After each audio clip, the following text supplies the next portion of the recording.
Assalamualaikum warahmatullahi wabarakatuh.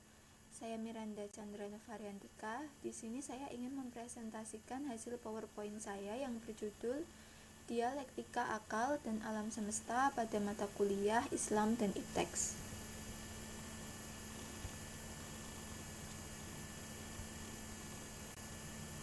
Sejarah awal manusia di muka bumi, yaitu manusia keturunan Nabi Adam. Ada Qabil dan Habil. Qabil dan Habil adalah salah satu generasi awal manusia di muka bumi. Jadi Allah itu menyuruh kepada Qabil dan Habil untuk berkurban. Qabil berkurban dengan salah satu hasil pertaniannya, sedangkan Habil berkurban pada salah satu peternakannya. Namun Allah hanya menerima kurban dari Habil. Hal ini menyebabkan Qabil merasa iri sehingga memiliki dorongan untuk membunuh saudaranya. Kemudian ada makhluk Homidai. Makhluk ini yaitu disepakati oleh ahli paleoantropologi adalah manusia atau nenek moyang manusia. Spesies dalam hominid mencakup Pithecanthropus erectus, Meganthropus paleojavanicus, dan semua spesies Homo, yaitu Homo sapiens, Homo ergaster, Homo rudolfensis, termasuk Neanderthal, Denisovans, dan Flores. Makhluk Homidai. Berikut adalah gambar dari makhluk Homidai. Jadi berdasarkan bukti arkeologis ditemukan fosil-fosil dari makhluk Homidai dan juga ditemukan bahwa makhluk ini dulu sudah melakukan pertanian dan bisa menyalakan api. Ilmu dan akal berdasarkan kisah Habil dan Qabil. Qabil yang sudah berhasil membunuh saudaranya merasa kebingungan karena tidak tahu cara menguburkan Habil. Akhirnya Allah mengirim dua burung gagak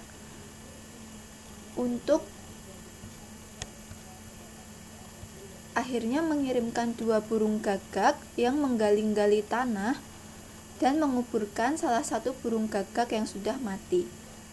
Qabil yang melihat hal itu kemudian meniru dua burung gagak dan berhasil menguburkan saudaranya.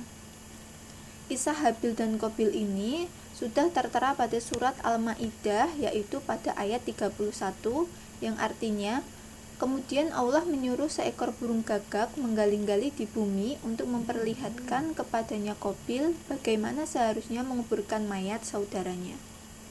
Berkata Qabil, "Aduhai celaka aku, mengapa aku tidak mampu berbuat seperti burung gagak ini? Lalu aku dapat menguburkan mayat saudaraku ini. Karena itu, jadilah dia seorang di antara orang-orang yang menyesal." Dari kisah Habil dan Qabil ini, Allah telah menganugerahkan akal supaya manusia dapat menjelajahi muka bumi dan mengembangkan kebudayaan untuk menciptakan suatu ilmu pengetahuan.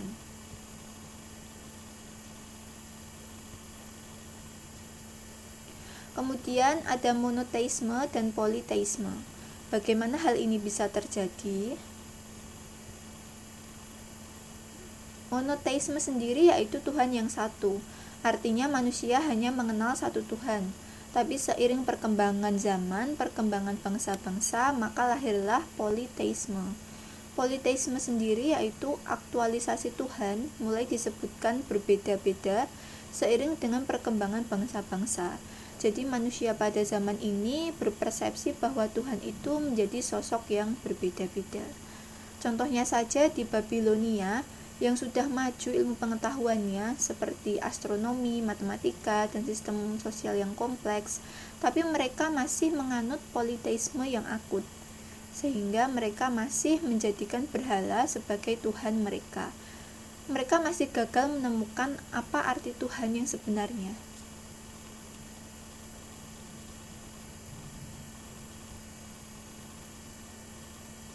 Mengapa politeisme ini bisa terjadi?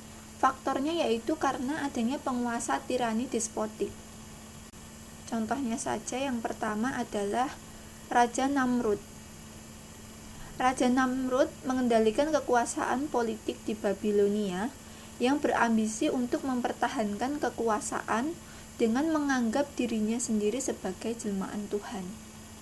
Hal ini sudah tertera pada surah Al-Baqarah ayat 258 yang artinya, tidakkah kamu memperhatikan orang yang mendebat Ibrahim mengenai Tuhannya karena Allah telah memberinya kerajaan atau kekuasaan. Ketika Ibrahim berkata, Tuhanku ialah yang menghidupkan dan mematikan, dia berkata, aku pun dapat menghidupkan dan mematikan. Ibrahim berkata, Allah menerbitkan matahari dari timur, maka terbitkanlah ia dari barat. Maka bingunglah orang yang kafir itu. Allah tidak memberi petunjuk kepada orang-orang yang zalim. Hal yang sama juga dilakukan oleh Raja Fir'aun.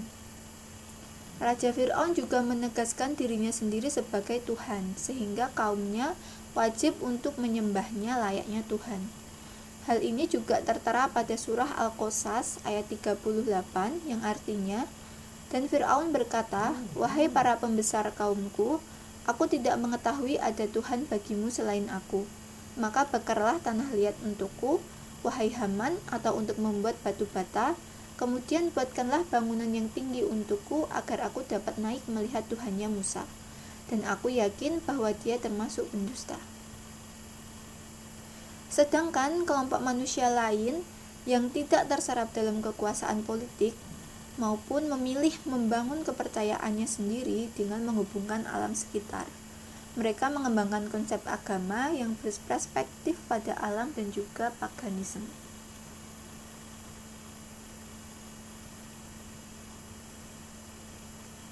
Kritisisme Ibrahim dan kelahiran kembali monoteisme. Nabi Ibrahim yang melihat kaumnya ramai-ramai menyembah berhala, kemudian mulai muncul pertanyaan akan arti Tuhan yang sebenarnya. Pertanyaan-pertanyaan Nabi Ibrahim mengenai Tuhan sudah tertera pada surah Al-Anbiya ayat 53 yang artinya, dia Ibrahim berkata, sesungguhnya kamu dan nenek moyang kamu berada dalam kesesatan yang nyata. Kritisisme inilah yang mendorong Nabi Ibrahim untuk mencari kebenaran atau petunjuk tentang Tuhan melalui alam semesta. Nabi Ibrahim mulai berinteraksi dengan alam semesta untuk mencari hakikat Tuhan yang sebenarnya.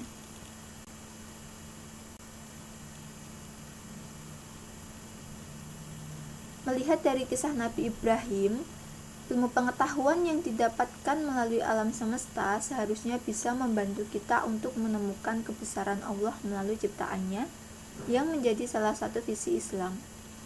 Namun seiring berkembangnya teknologi dan ilmu pengetahuan, manusia justru mempertanyakan keberadaan Tuhan. Sehingga ada yang memilih menjadi ateis atau tidak mengakui keberadaan Tuhan. Hal inilah yang menjadi tantangan bagi umat beragama untuk mengembangkan ilmu pengetahuan yang didasarkan pada nilai-nilai ketuhanan. Cukup sekian presentasi dari saya. Apabila ada kekurangan dan kesalahan dalam penyampaian kata, saya mohon maaf. Billahi taufiq wal hidayah. Wassalamualaikum warahmatullahi wabarakatuh.